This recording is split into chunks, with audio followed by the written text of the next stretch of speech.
Good afternoon, everyone. Thank you for being here with us today. We are continuing our series of studies through the book of Genesis. We're thankful that you are joining us today.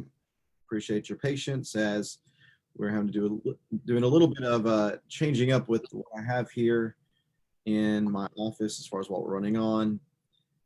But I think that everything should be good to go now. Checking, yep, showing up on the screen it looks like. So we are good to go. We're in Genesis 32 and Genesis 33 for this study today, as we are going to see Jacob preparing to be reunited with his brother Esau, and we'll also see the important episode where he wrestles with God at the end of chapter 32. We'll discuss a number of the echoes that we see in these stories from things that we have seen in the past and also things that we will see in the future. One of the important things to recognize as we're looking at this story of Jacob and the patriarchs is to realize that what we're also seeing in this whole story is the kind of birth of a nation being born through these patriarchs. And what we'll see is that a number of things that happen in the early stages of the nation, in the life of Abraham, they continue to repeat themselves through the lives of people like his son Isaac, his grandson Jacob, some of his grandsons that we're going to see, the sons of Jacob, here in the next few chapters. And even as the nation grows into a great nation that's going to become in the Exodus, we see a number of echoes and repeat themes all throughout the story. And we hope that as we highlight those for you in this study, that will help to increase your Bible knowledge. And as you've heard us say a number of times in this study, and as I firmly believe, the greater Bible knowledge we have, the greater opportunity for greater faith we can have and greater trust in God. And I hope that this study this afternoon will be of great benefit to each and every one of us. If you have any questions, have any comments, please feel free to drop those on the screen. We will have that before us. I think Alan has it going on one of his screens as well, and I have it on mine. So if you do have anything, please feel free to share that with us, and we will discuss that, whether it be a comment or a question. We hope that you will share with us if you have anything. Alan, good afternoon. Good to see you, brother, and hope that you and your family are well right now.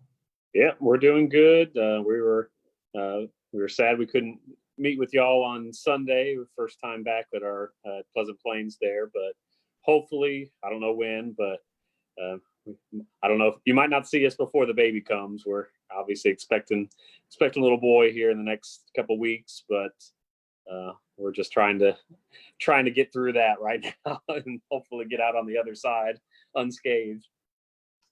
Listen, if we're not dealing with the coronavirus, you're dealing not just with the coronavirus, but also dealing with a pregnant wife. All thoughts, prayers, good vibes are with you, my brother. We do love Melanie, though, and we know that she's doing well right now, and I know that you are supporting her in every way that she needs, and that Annabelle is doing a great job keeping her mommy happy, and looking forward to seeing Link join us here in the next couple months. Let's see, he's due sometime in July, is that right?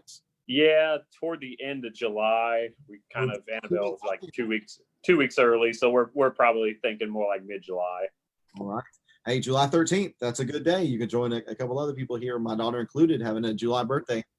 That's our anniversary, so that would work too. Oh, that would be too cool. And then Annabelle and Link would be exactly 6 months apart, birthday wise. Mm-hmm. Yep. Kind of cool too. Help with remembering things, that's for sure. Well, good to see Alan, and good to have all of you who have joined us. We appreciate you taking time to be with us this afternoon, and we're going to begin here in Genesis chapter 30. I want to read just this text. I want to read the first 23 verses together, just so we can get the whole context of what's going on as Esau is preparing to as Jacob is preparing to meet Esau. I want to read this as a whole before we get to the wrestling with God part. That's kind of a separate issue on its own. So we'll talk about this part first, and then we'll dissect what we see in the account beginning of verse 24. So if you have a Bible, please feel free to join us. If not, you are more than welcome to join us on the screen, as we'll have the text here from Genesis chapter 32, reading from the Christian Standard Bible, The text says thus: Jacob went on his way, and God's angels met him. And when he saw them, Jacob said, "This is God's camp." So he called that place Mahanaim. Jacob sent messengers ahead of him to his brother Esau in the land of Seir, the territory of Edom. He commanded them, "You are to say to my lord Esau," pay attention to that phrase, "my lord Esau, this is what your servant Jacob says." Notice servant Jacob. Notice how that plays here in this text. "I have been staying with Laban and have been delayed until now. I have oxen, donkeys, flocks, and male and female servants. I have sent this message to inform my lord in order to seek your favor." When the messengers returned to Jacob, they said, "We went to your brother Esau, and he is coming to meet you, and he has 400 men with him." Jacob was greatly afraid and distressed, and he divided the people with him into two camps, along with the flocks, herds, and camels. He thought, if Jacob comes to one camp and attacks it, the remaining one can escape. Then Jacob said, "God of my father Abraham and God of my father Isaac, the Lord who said to me, 'Go back to your land and to your family, and I will cause you to prosper.' Jacob says, 'I am unworthy of all the kindness and faithfulness you have shown your servants. Indeed, I crossed over the Jordan with my staff, and now I have become two camps. Please rescue me from my brother Esau, for I am afraid of him. Otherwise, he may come and attack me, the mothers and their children. You have said, I will cause you to prosper, and will make your offspring like the sand of the sea, too numerous to be counted." Verse 13, he spent the night there and took part of what he had brought with him as a gift for his brother Esau: 200 female goats, 20 male goats, 200 ewes, 20 rams, 30 milk camels with their young, 40 cows, 10 bulls, 20 female donkeys, and 10 male donkeys. He entrusted them to his slaves as separate herds and said to them, "Go on ahead of me and leave some distance between the herds." And he told the first one, "When my brother Esau meets you and asks, 'Who do you belong to? Where are you going? And whose animals are these ahead of you?' Then tell him they belong to your servant Jacob. They are sent as a gift, or they are a gift sent to my lord Esau. And look, he is behind us." He also told the second one, the third one, and everyone who was walking behind the animal, "Say the same thing to Esau when you find him. You are also to say, 'Look, your servant Esau is right behind us.' For he thought, 'I want to appease Esau with the gift that is going ahead of me, and after that I can face him, and perhaps he will forgive me.' So the gift was sent on ahead of him while he remained in the camp that night. And during the night, Jacob got up and took his 2 wives, his 2 slave women, and his 11 sons, and crossed the ford of Jabbok. He took them and sent them across the stream along with all his possessions." All right, Alan, we have here another important moment in the life of Jacob. Anyone who is just keeping, reading along and keeping track of what's going on in the life of Jacob, especially as it concerns his interactions with his brother Esau, we can see the handwriting on the wall here, can we not? Because if we remember, going back in the text to the end of chapter 27, chapter 27 details the deception that Jacob and his mother Rebekah, that they are engaged in tricking Isaac into giving the blessing to Jacob. And the response that Esau has in chapter 27, verse 41, that Esau held a grudge against Jacob because of the blessings his father had given him. And Esau determined in his heart, "The days of mourning for my father are approaching. Then I will kill my brother Jacob." Alan, how do we go from Esau having these feelings and making these plans? We go from that to Rebekah sending Jacob away. And now we find here in this text in Genesis chapter 32 that Jacob is going to return. Why? Well, it makes complete sense, because remember, Rebecca said, "I'll send for you," and she had said when Esau calms down, basically. So however many years, however long it's going to take, she'd finally send for Jacob to come back, because okay, Esau's not mad anymore, it's safe to come home. Well, clearly Jacob's never received any message like that. So as far as he's concerned, he thinks Esau's still mad. He has no way of knowing what Esau's mindset is because he hasn't heard from his family all these years.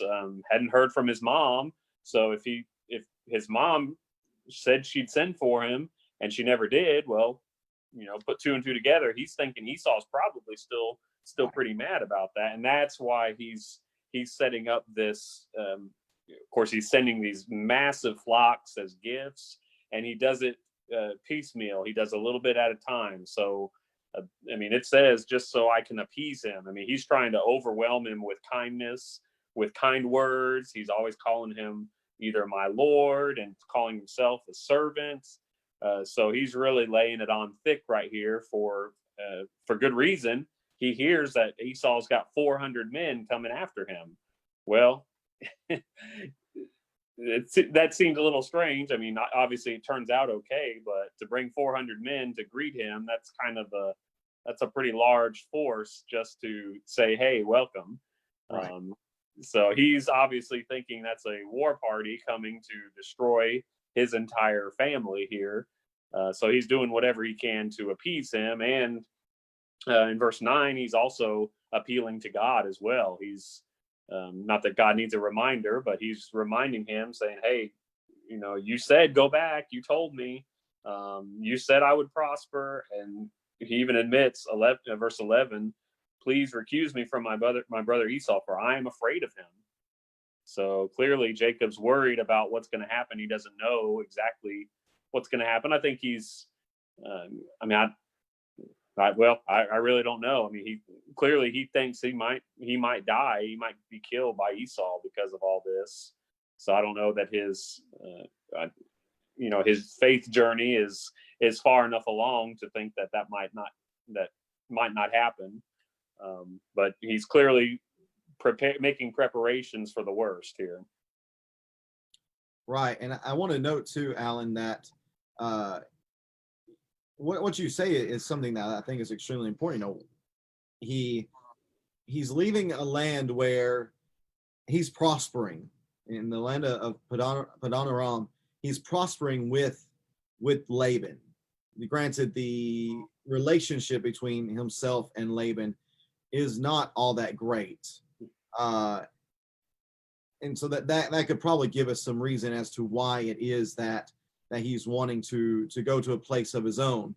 But without having to really do too much inferring, let's remind ourselves that back in chapter 31 and verse 13, the whole reason he's leaving is because God told him to leave.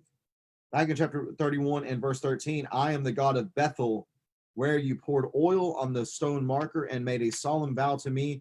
Get up, leave this land, and return to your native land. So we have what you shared earlier back from chapter 27 and 28, which is true. Rebecca said, leave, and whenever things get better, I'll call you back. It does not seem like he's received this. So we're thinking if he's going to return, it's got to be by some other prompting. The other prompting we see in the text is it's God's prompting. But there's still that issue of he's not heard how Esau is feeling at the moment. He has not heard from his mother. And here in what we have, the Lord telling him in chapter 31, verse 13, there's nothing about Esau having cooled down at all. So I don't think it is too much of a stretch at all what you're saying to infer that he is worried. He's not exactly overflowing with confidence that this is going to go well, which is why we do see it, the number of steps that you've mentioned, the way that he phrases all the language. He uses language of Esau being the more important person and himself, Jacob, and his people being the lesser, which of course is really the whole issue in this whole relationship between Esau and Jacob, that when they were in the mother's womb, there was the prophecy that the older would serve the younger. And of course, Isaac, he bonded much more with Esau. They were more similar type of individuals. And Isaac wanted to give the blessing to Esau, but Jacob and Rebekah trick him into giving it to Jacob himself. Then there's a whole matter of the red stuff that Esau took in exchange for his birthright. So all these things are shaping a perspective of this family where Jacob is the greater. He's the more superior. He's the more important individual. And that obviously has Esau all riled up. But here, what Jacob is doing is trying to appease him, just like you said, my Lord, I'm your servants. These are all my servants. And look at what it is I'm trying to give to you. And you might note in this blessing, in these gifts that Jacob is sending, he is sending with him as gifts a number of gifts that are going to be very beneficial moving forward. If you look at just the language in verse 14, what he sends is 200 female goats. It's not always specified what type of livestock is being sent. Sometimes it just says something like 200 goats, 200 rams, 200 camels, whatever. There's the genders are not given, but here it is specified 200 female goats. You also have the 200 ewes, the 30 milk camels, 40 cows, 20 female donkeys. All of these reproducing livestock outnumber the males. Well, why? Again, he's kind of buttering up Esau here, trying to show him just how appreciative he is of him being willing to listen. Look, I'm going to give you all of these gifts that are going to help you for a long time moving forward. And you mentioned, Alan, too, about the 400 men. That's language in Jewish literature for a military move. That number, for whatever reason, in Jewish literature often represents, whether it was exactly 400 or whether it was just a large number, whatever it was, this was military language that he's coming with people on the offensive in a sense. So it makes sense here for Jacob to be scared, or for him to grovel almost at the feet of Esau. But I also want to mention verse number 9 that I have highlighted here through verse 12, that he goes to God. God's the one who tells him, you need to go back to the land. It makes great sense then for him to go to God and to ask his favor upon this. Alan, would you speak to just a moment about verse number 10? Does verse number 10 show us a little bit of a change in Jacob? Because you mentioned this faith journey that he's on, this journey that it is a process. And maybe we see Jacob making a positive turn here by the language of what he says in verse 10. This whole chapter, we haven't gotten to, I think, the main part of this chapter, but yeah, this is definitely a major, almost as key for Jacob as Abraham's sacrifice of Isaac. I think this is his climax, or the climax of his story. And yes, just think about where he's come from. This Jacob, which means, heel grabber, deceiver. I mean, he was always striving. And we'll see, he's always wrestling for himself. He's trying to grab and take and get what's coming to him by his own means. And this language is just amazing. In verse 10, I'm unworthy of all the kindness and faithfulness you have shown your servant. He understands. I mean, he's reaped the consequences of his sins, if you will, with Laban, and then Laban's deception with Leah and Rachel. So all these things have kind of come back on him already. So I think he sees that those earlier ways, how he was before, it didn't work. He ended up with nothing. And then when he came to Laban's house and he gets all the wives and starts to build up his house, notice it's right after these verses. It lists all of these things that he's going to send to Esau. Well, I would assume that's not the entirety of his possessions. That's probably just a portion, maybe half. I don't know. But he's very wealthy at this point. He's in just 20 years, he's gone from starting with nothing to 11 sons and all of this wealth. And I think he just understands there's no way he could have done that through his normal deceptive means. Right. It's been God that's done that, and he hasn't been worthy of that to this point. He knows that he's not been very good. We've seen that in the text. He's not been very good. So God's kindness, his faithfulness, he knows that's where all this has come from, and he's appealing to that now to continue that kindness and faithfulness and delivering him from Esau. Right, and so much of this, Alan, goes back to names. We talked about that a good bit in the last study, where we have all the different names given to the sons of Jacob, and just going back to this name being named Jacob, and the connotation behind it being a wrestler or somebody who's consistently wrangling with other people, the whole hill grabbing out of the womb thing that took place at their birth. This is just who Jacob has been. And he has continually had these struggles and difficulties with the different people in his life, and even God. And that's what we're going to see very literally here in just a few moments, beginning in verse 24.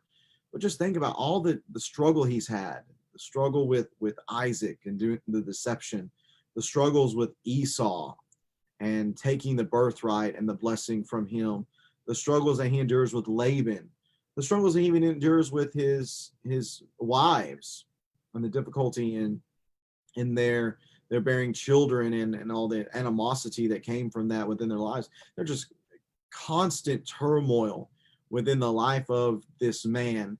And we would think, again, just building up and looking at what we've read so far, we would think that whenever he meets Esau, things are not going to go very well. Even if he is now playing the part of the servant, the one being subjugated, even if he's playing that part, is Esau going to be so forgiving?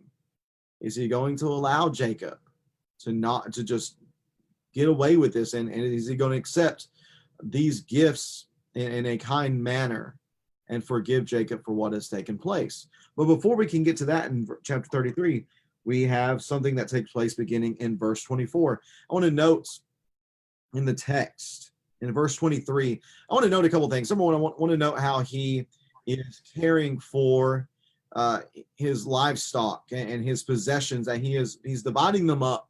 And he says it in the text. Let's see here in verse number 8. If Esau comes to one camp and attacks it, the remaining one can escape. So he is dividing up his camp in order to preserve something in case there is an attack from Esau. But he does that again, beginning in verse 21, that as the gift is sent away ahead of him while he remained in the camp that night. And during that night, Jacob got up and took his 2 wives, his 2 slave women, and his 11 sons, and crossed the ford of Jabbok. He took them and sent them across the stream along with all the possessions. But then we see that he goes back. He's left alone at this point. Jacob is left alone. He has sent everything he has away, and now he is here by himself. And I want to note language that we see here. I see it 1 time, 2 times. Let's see, at least twice. Once in verse, actually 2, once in verse 21, and secondly, verse 22, where it highlights this all taking place at night. And once we get to verse 24, we read that Jacob was left alone, and a man wrestled with him until daybreak. As you were mentioning the process that Jacob's going through, here we see language that helps us to understand the process of his life.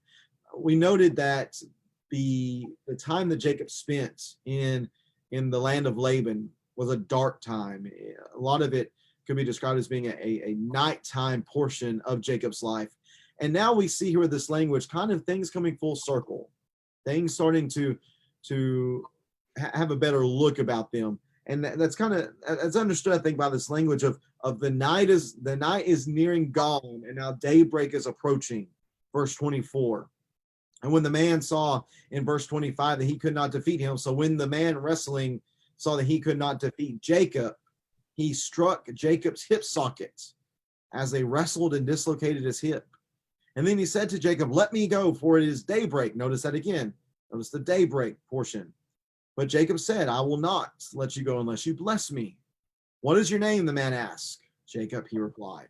Your name will no longer be Jacob," he said. "It will be Israel, because you have struggled with God and with men and have prevailed." And then Jacob asked him, "Please tell me your name." But he said, "Why do you ask my name?" And he blessed him there. And Jacob then named the place Peniel. "For I have seen God face to face," he said, "yet my life has been spared." And the sun shone on that language is incredible to me. That the sun shone on him as he passed by Penuel, which is a variation for the name Peniel, limping because of his hip. That is why still today there's a little parenthetical thought that Moses is including a kind of historical note here. That is why still today the Israelites don't eat the thigh muscle that is at the hip socket, because he struck Jacob's hip socket at the thigh muscle. I believe we do see here, Alan, a great shift in the life of Jacob. It's not so much a conversion point. Sometimes we want to focus on just singular points, but it's just kind of the next step in the process, the next step in the journey of Jacob. What do you see as really standing out in this text, Alan? And think about what Jacob has needed all along. I mean, he's really, like we mentioned before, he's really relied on himself. So he's just needed, I mean, his faith journey had everything to do with just reliance on God and trusting in him. And we see that in some ways with Abraham and in some ways with Isaac too. I mean, they were trying to make the promises happen so they would help God out in some way, having Hagar involved, things like that. So they were doing similar things. Jacob, probably even more so, just has always relied on his own cunning and his own tactics. And I think that's why we see him wrestling with God here. He's always just striving, wrestling, struggling through life up to this point. And we finally see him coming to an understanding that it's fruitless. It says, of course, they wrestled, and they basically wrestled to a draw. Like Jacob strives all night and he can't win. And to the point where the Lord touches his hip and he's dislocated. But it's funny, he's still wrestling, he's still striving, he's still trying to get that blessing. But he's finally coming to a point where he realizes he needs God's blessing. And he's asking for it. He's coming to an understanding that I need the Lord. I need him. And that's the only way he's going to overcome Esau at this point if things go sour. So he knows he needs to place his trust in him. And that's just his journey up to this point. Right. This man whose life has been defined by struggle here finds himself what he's going to realize later on as being with God, the third encounter he has with God here. This man who has struggled, he's really taken what he has gotten. I think you mentioned that just a moment ago. Mm-hmm. He's taken the birthright. He has taken the blessing. Both of those through just cunning, being conniving, knowing what Esau would take, and then the deception, of course, that we see with Isaac. So he has received this birthright. He has received this blessing through taking that. But now he is asking for it. Would you give me this birthright or this blessing? Bless me. I will not let you go unless you bless me. It's just so crazy to think about a man, a person, a mortal, tangible, material man wrestling with an angel in a sense. It's just an incredible thing about. But we can go to other places in the Old Testament and realize that that's who the Jews recognize this to be. And of course, that's Jacob's conclusion here, which is why he names the place what he names it Peniel or Penuel. And of course, anytime you see a name that has an L at the end of it, that almost always signifies there's some sort of connotations to go with God, which is why we say Israel, Peniel, Penuel. These are all names that have the God connotation to it. But there's just a couple of notes here of interest, Alan, that our audience might not have caught on to. It's strange that he strikes him in the hip socket. which is not the first time we've seen either language or touching in that midsection area. We can go back to what happened with Abraham seeking out a wife for his son Isaac, and taking his chief of staff Eleazar of Damascus and having that covenant, putting his hand under his thigh, that covenant that had some significance to the posterity of Abraham, that he had to go find a wife for his son so that the lineage could continue on. And so here, while it's not maybe overt, just having that touching in the hip socket here brings this idea that with this blessing is going to come great posterity for the people of Jacob, that through his sons there is going to be this great birth of this nation. And this nation is no longer going to be known as the nation of Jacob, but now it's the nation of Israel. And that to me is interesting to note here. What do you think about the fact that there is no name given by whether this is an angel that has the authority of God or whether this is God in human form himself? What do you think about that portion? Why is it that Jacob asked, please tell me your name, but there is no answer given? I think that's what tells us exactly who this is. I think this is more than just maybe an angel of God or a representative of him. This is supposed to be in some form or fashion. I think this is supposed to be God. God doesn't give his name in that way. That's kind of, I think that's the idea here, is when Jacob's asking for a name, for someone to give it would imply that Jacob is higher than that person. So to not give it shows the order or the level of who is greater of the two. Because Jacob, of course, remember what's just happened too. The man asked Jacob, "What's your name?" Well, Jacob gave it to him. He surrendered his name, if you want to use that language. He surrendered his name to him, and then that man changed the name. Yep. Clearly, and of course, throughout the Bible, names have been changing, but it's usually the greater that names the lesser. The Father names the Son.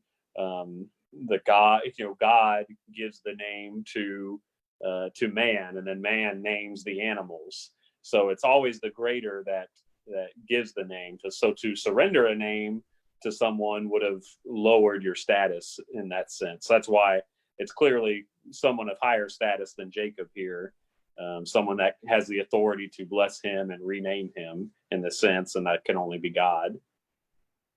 Yes, I agree totally. I think that is exactly what's going on here, showing the incredible presence of the person who he is here wrestling with. I think is what should be taken away. And I want to note what one writer says here with this whole event of Jacob wrestling with God and then having his name changed. J.P. Folkelman, he says the old Adam, and stealing language from Romans chapter 5. He says the old Adam has been shaken off. Jacob stays behind on one bank of the river, and a new man, stilled and marked, Israel, has developed, and he continues the journey on the other bank. Now, this isn't the only time, Alan, that we have seen in the history of this family that is going to become known as Israel, from Abraham all the way through the Exodus and entering into the Promised Land. This is not the first time that we have seen kind of a new chapter in a journey marked by the crossing of a body of water. One of the most famous ones is the crossing of the Red Sea. That takes place in the Exodus, but there's also the crossing of the Jordan that takes place. And here we see another one of those instances where there's this crossing of water that he crosses over the ford of Jabbok, and he now has not only a new name, but almost it seems as if he has a new type of character about him. That character that's first seen back in verse number 10, where he speaks of his unworthiness. He shows great humility. And there's also humility we'll give him the benefit of the doubt, maybe true humility in speaking the way he speaks to Esau, though of course it could be that he's just trying to preserve himself by trying to give great respect to Esau by calling him Lord. But we see here just a new start, a new beginning here for Jacob and his family. We're going to see what that does as we continue on in this text, getting into verse number 30, or excuse me, chapter 33. That it's now time for Jacob and Esau to actually meet. Remember, Jacob's put on a lot of work already. He's put in work to send his servants and the gifts ahead of him. And he's now had this encounter with God, and his name has been changed. And now we're going to see what happens whenever he finally meets up with Esau in chapter 33. The text says that now Jacob looked up, Genesis 33 and verse 1, and saw Esau coming toward him with 400 men. Remember, we said earlier, this is kind of a militaristic number.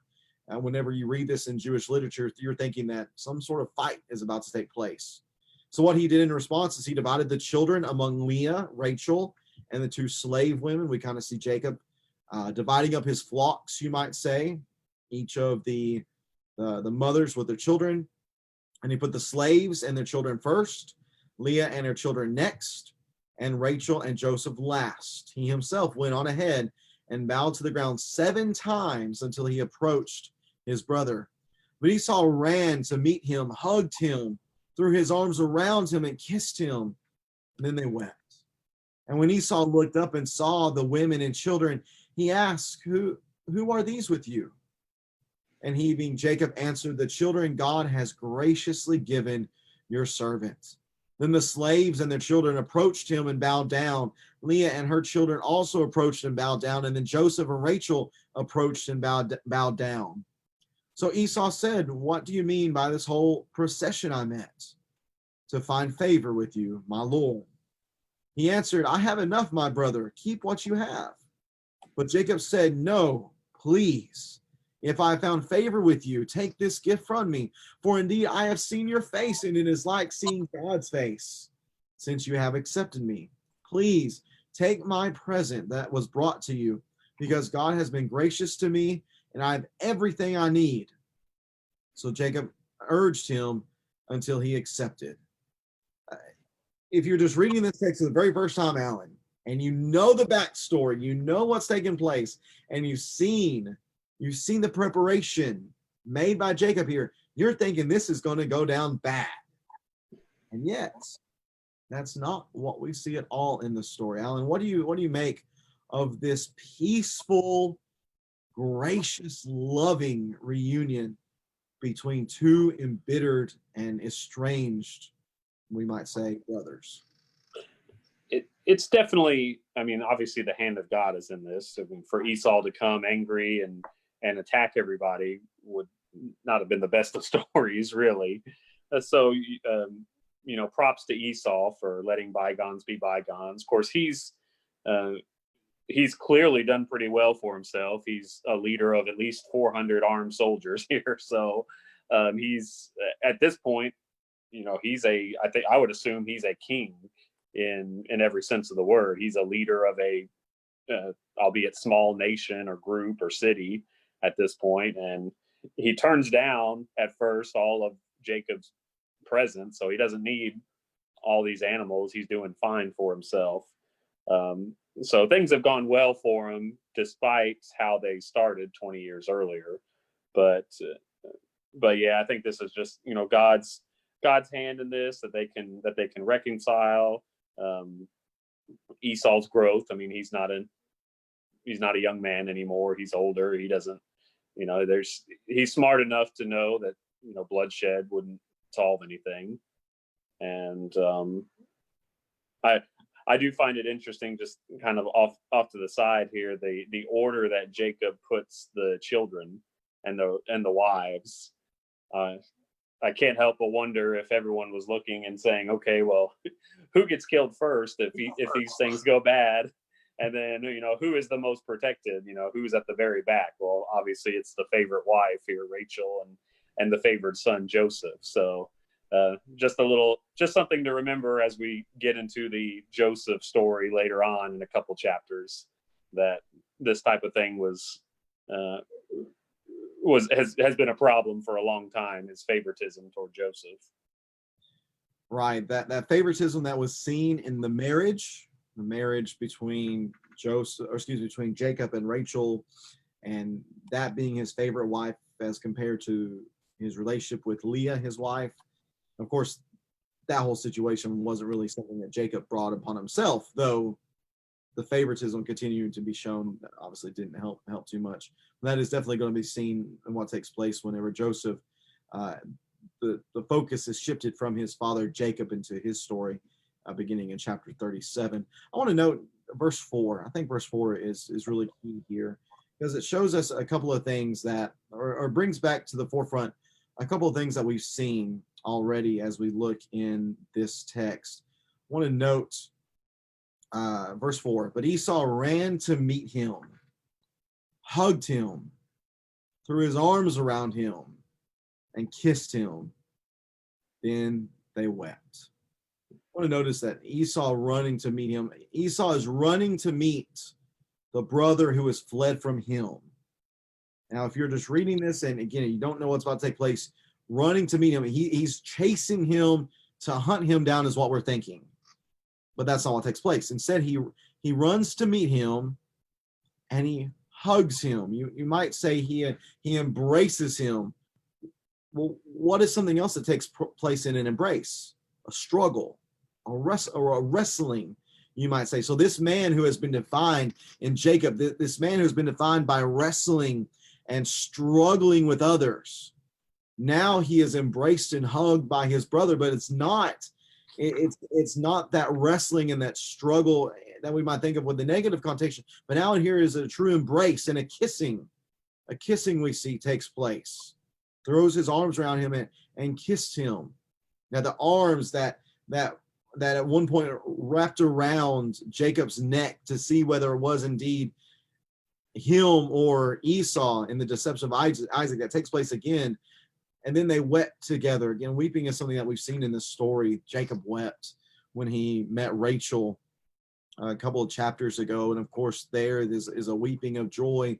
And he's found a woman that he believes he's going to love. But we also see the foreshadowing there of the sadness that takes place in the story of Rachel. But here again is weeping.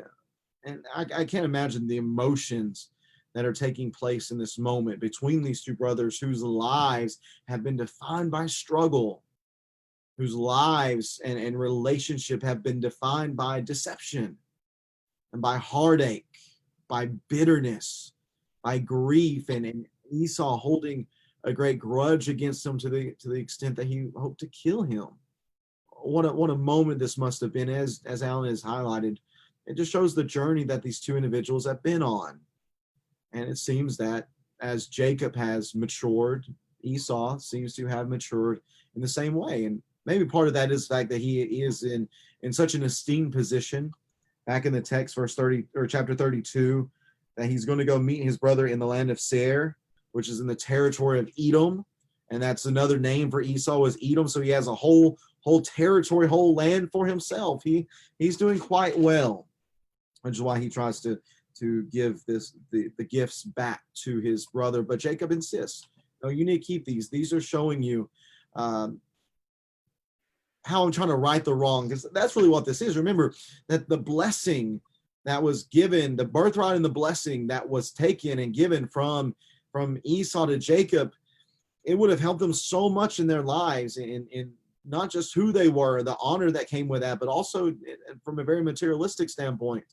The one who receives the birthright and the blessing would be better off, you might say. And here is Jacob almost trying to reverse what he's done.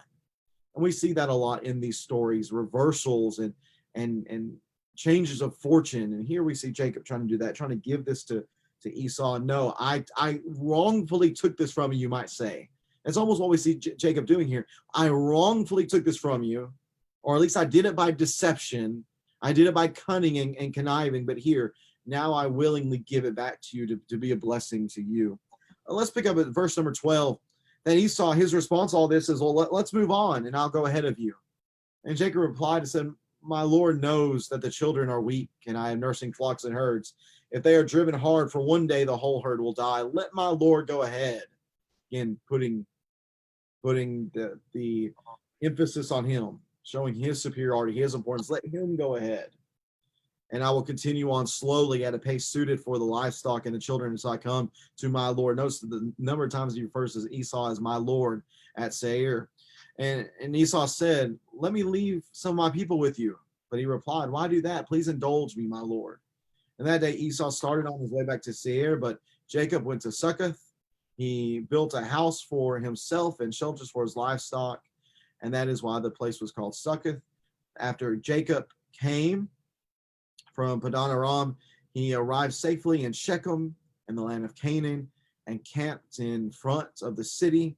He purchased a section of the field where he had pitched his tents from the sons of Hamor, Shechem's father, for 100 pieces of silver. And he set up an altar there and called it God, the God of Israel. Alan, we just see as we conclude this text, Jacob continues to show humility, continues to try to show deference to Esau, does not want Esau to feel at all as if he is coming into the situation and trying to intrude, trying to overstep his position and who he is. And that's what brings about this very peaceful reunion and very peaceful resolution, especially compared to what we might think could have been. I think a key text is going to be in verse 11. This is Jacob talking to Esau, and he says, please take my present that was brought to you, because God has been gracious to me, and I have everything I need.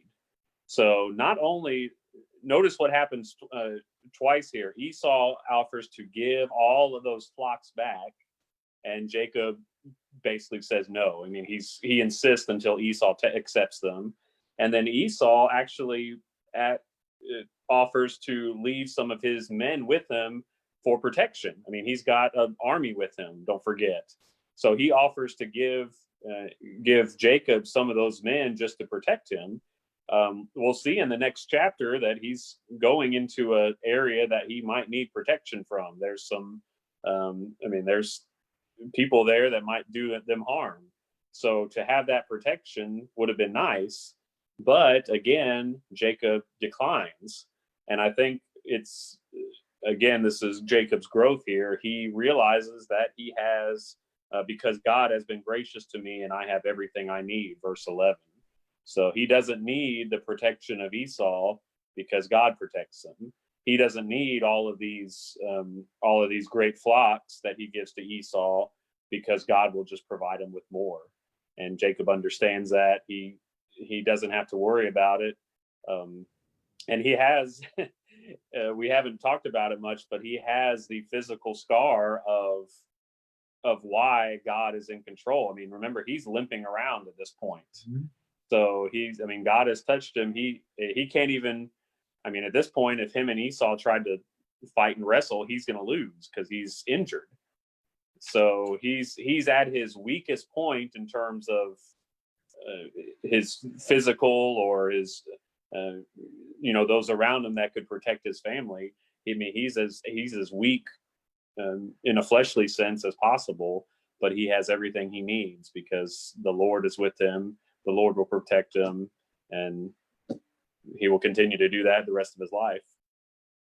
Right. The humility here that we see within this episode with Jacob, it is good to see, and very well might be a development of his character. But then there's also just some forced humility here. And as you state very, very aptly, if they are to fight, Jacob's going to lose. Granted, Jacob probably lose anyways. Esau was the more outdoorsy, strong, burly type. And yeah, here there is no chance. If he wanted to succeed, Jacob had to rely on God's blessings. And we see that here within the text. We also see, I think what is important to notice in verse number 20, that he set up an altar there and called it God, the God of Israel. We see this a number of times at the end of different sections of Genesis. We see this focus given to God, whether it be altar set up, whether it be something stated as the main character at that point has called on the name of the Lord. Here we have a great conclusion almost to to this chapter of Jacob's story with his brother Esau. It's something that has been so turbulent and so rocky, so difficult to read about. We see now that as God is in the center of this, remember, God told him, you need to go back. Jacob trusted and went back. Jacob showed continued trust in asking God's favor to be upon him in this reunion. And then as he is speaking with Esau, he speaks of the blessings of God. So God has continually been on the mind of Jacob during this reunion process. And here we just have that capstone of he sets up this altar and he called it God, the God of Israel, or Elohi Israel, which would be the Hebrew way of announcing this particular place. Again, the El almost always referencing God or gods in Jewish literature. I love this as a bookend. If you remember, when Jacob was leaving the land at Bethel, and he had the dream of the ladder coming up and down, and he makes a promise. He says that in chapter 28 and verse 20, if God will be with me and watch over me during this journey I'm making, if he provides me with food to eat and clothing to wear, and if I return safely to my father's family, then the Lord will be my God. Throughout, even before that, God is always mentioned as the God of Abraham and the God of Isaac. And even earlier in just our reading today, he talks about the God of, Abraham and the God of Isaac. It never says the God of Jacob. It never says that until this moment. I mean, remember, Jacob is Israel now. So finally, it was the God of my fathers, but now it is the God of Israel, the God of this is his God now. So he's finally reached a kind of a peak, or not a conclusion of his life, definitely, and he'll have some other problems, but we kind of reached that peak moment of his journey, if you will, in the scriptures. Right, and we're going to see in our next study on Friday that's going to get us through chapters 34, 35, and 36. We're going to see in verse number 3 of chapter 35 that as Jacob is speaking to his family and speaking about God and who they needed to commit themselves to, he says in chapter 35 and verse number 3, we must get up and go to Bethel. I will build an altar there to the God who answered me in my day of distress. He has been with me everywhere I have gone. I think this gives us a great lesson in making sure that we take time to give thanks to God, that we take time to express our appreciation. It is not enough, in my opinion, and really there is nothing that we could do for it to be enough in speaking about what God has done for us and acknowledging what he has done. He has done so much for us that there is no way that we could repay it. And there's no way that we can show perfectly our appreciation for it. But it is important for us, I do believe, to not just be thankful in our minds and our hearts to God, but to express that and to speak of God's goodness to us in our lives, whether it be in our prayers, whether it just be in our conversations with our family, friends, or those who are around us. It is good for us to speak of God's goodness. It is good for us to acknowledge what God has done for us. It is good for us to just pause from time to time and say thank you. And we might just have a good opportunity to do that right now as we are coming, hopefully, through towards the end of this time of social distancing and where things in life have been so difficult for ourselves and turbulent as well. It might be good as we begin to resume some sort of a semblance of normal to just pause and not just think within ourselves, but say out loud, say to others how appreciative we are for God and what he has done for us in getting us through this difficult time. I know I am thankful for the opportunities that this time has presented. I mean, I don't know if this idea of just simply going through Genesis as we have done, if it would have happened, if this time of quarantine and social distancing and the need for studying this way and not come about. I'm certainly thankful to God for the opportunity to study with Alan like we've done, and to do so with you as well. And I hope that you have been blessed by our time together, not just in this study, but all the previous studies and all the studies that Lord willing will have in the future, that we all feel blessed to be in God's word. And we've gained through our greater knowledge of it, a greater trust and appreciation for God and everything he has done for us. Alan, do you have any closing words before we conclude our time for this afternoon? This pretty much wraps up at least Jacob as the main character. We'll get a little bit more with him in chapter 35, but we'll I guess on Friday we'll start with chapter 34, 35, and 36, kind of wrap up the Jacob narrative, and then I'm looking forward to jumping into Joseph starting in chapter 37. Yeah, that's going to be a lot of fun to talk about that story of Joseph. So much. Again, we talked about the echoes and the continued themes throughout these texts. We're going to see a number of those in the life of Joseph, and as we go through the Exodus story and such, if we do that following this study.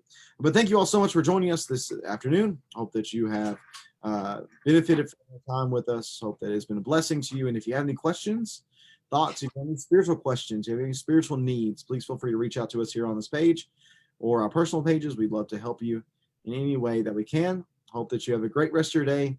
May God bless you, and we hope that you'll join us again on Friday for this study. And if you are available tomorrow night, we're going to continue a study that we began last week in the book of Philippians, the New Testament letter.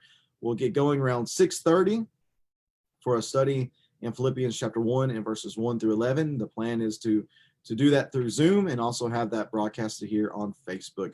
Hope you could join us for that. And if you have any questions, again, please feel free to let us know. Everybody take care. Have a great day. Thank you. And hope we'll talk to you soon.